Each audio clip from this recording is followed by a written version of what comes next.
So approval of the sales order, one thing I will tell you, approval of the sales order is not that common as we have a common in the approval in the purchase orders. Because purchase order, the money is going out from your pocket. So you are worried more. Chances of having a theft is more there in the procurement side. In sales, the money will come in your pocket, right?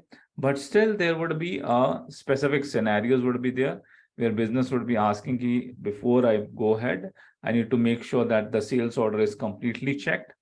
And with that complete check, the sales order should be able to proceed ahead.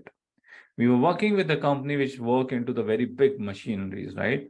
So that big machineries, they need to make sure the order, one sales order value would be in the $1 million. That big the machineries are there, right? So they want to make sure that everything need to be checked in the sales order before it proceeded ahead. The configurations, all the document values, all the prices, it need to be double checked. Okay, it need to be checked with 2-3 higher levels. They agree, okay, this is all good and we can proceed ahead, then it should be proceeded ahead. The same way in one of the client in the construction, we got it where basically they are having a big order, which would be for 5 to 7 years, that order would be there for a Saudi government producing some villas. That was a very big order.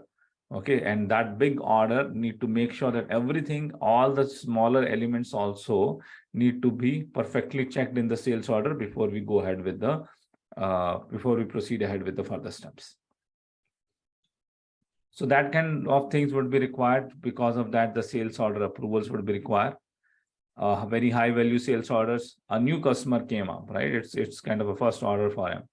So the first orders, who is the customer, whether the credit limit checks has been done correctly or not.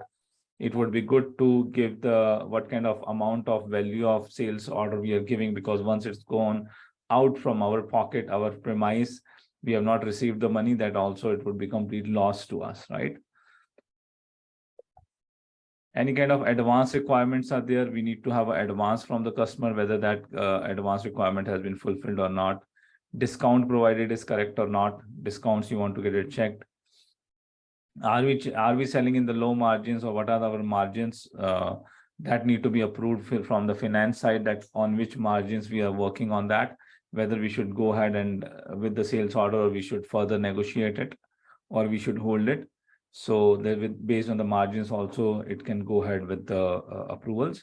And then payment terms, charges, based on the payment terms also, you can identify that whether these payment terms are good, whether we should go ahead with the sales order or not. So there can be n different number of reasons can be there because of which a sales order approval would be required. And now you can do it. Earlier we have in ECC and in S4HANA earlier versions, we have done this with the enhancements. Now it can be done out of the box. It is not that out of the box. One small enhancement would be required, which will be having a small effort because a body implementation would be required. But with that, you would be able to get this done with the minimum, with the very less efforts compared to in ECC. So this is the sales order approvals, and this is why the sales order approval is required. What kind of business scenarios are there where the sales order approval would be required?